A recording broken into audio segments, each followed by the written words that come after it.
in the West, especially in the Netherlands, and I don't know, of course, how it is in other countries, but most of the countries where I have been and we've talked about this topic, I see this the same pattern. Islam is almost out of history books. And that's very strange, of course, because when you look at the Renaissance, for example, that started in Europe because of Islam. And the funny thing is, and just like an anecdote, but it reflects a little bit of what I want to say, is about the history of the Netherlands. And the Netherlands when I look at my old party, the Freedom Party always said Islam is like, it's alien to our culture. It has nothing to do with the Netherlands. Islam is out. It's something strange. It has to be gone, etc. And that's a message that gets repeated all the time, all the time. So Islam is aliens. It has nothing to do with us. But the funny thing is that when you look at the history of the Netherlands, especially the Netherlands, there is this like DNA string of Islam in our history.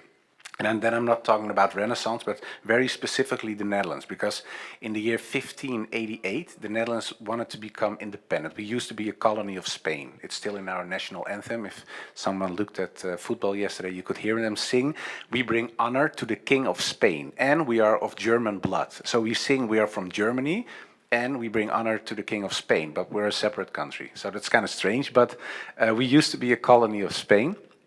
But in the year 1588, William of Orange, let's say our founding father, said, "I don't want to be part of the Spanish Empire anymore. I want to be an independent country where we have freedom of religion," because he, in secret, became a Protestant and he was no Catholic anymore. And Philip II, the king back then of Spain, said, "That's impossible. You're still a Catholic. Everybody's Catholic. If you're not a Catholic, you will die."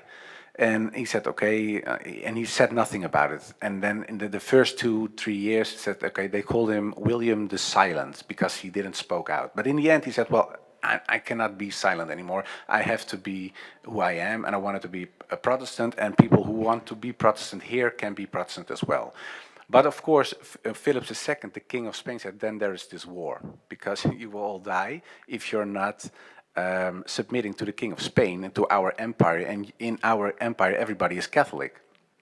So this fight started, took about 80 years, and we were losing big time. Everybody got killed, and the Spanish was, it's like the Spanish Empire back then was like the USA, and we were just ourselves. So it was, you couldn't fight it. It was not a real match.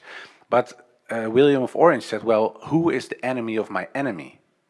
And he said, well, the enemy of my enemy is the Sultan, and that's my friend, is the Sultan of the Ottoman Empire. So he said, can you help us? And the Ottoman Empire, the Sultan said, who are you? I don't know.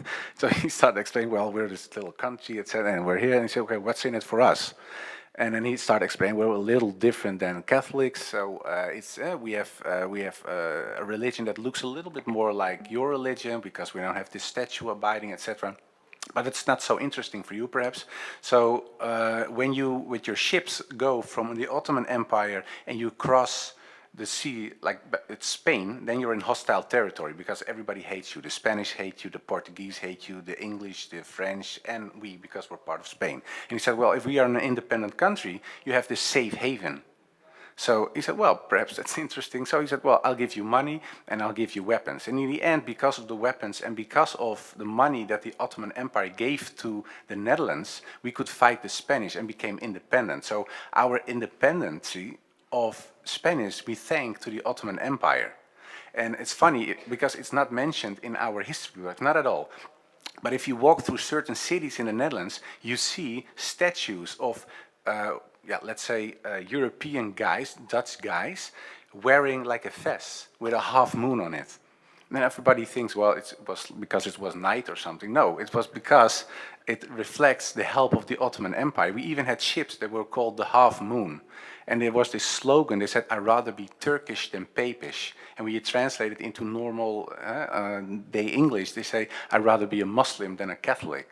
So that's really at the heart of who the Netherlands was. So our country was founded because we were looking for freedom of religion based on the Islamic thought of freedom of religion. And we got there by the help of the Ottoman Empire. But it's not in our history. And everybody keeps repeating, well, Islam has nothing to do with us. Yeah, perhaps when you're from Norway, but when you're from the Netherlands, you have this Islamic string in your history. So.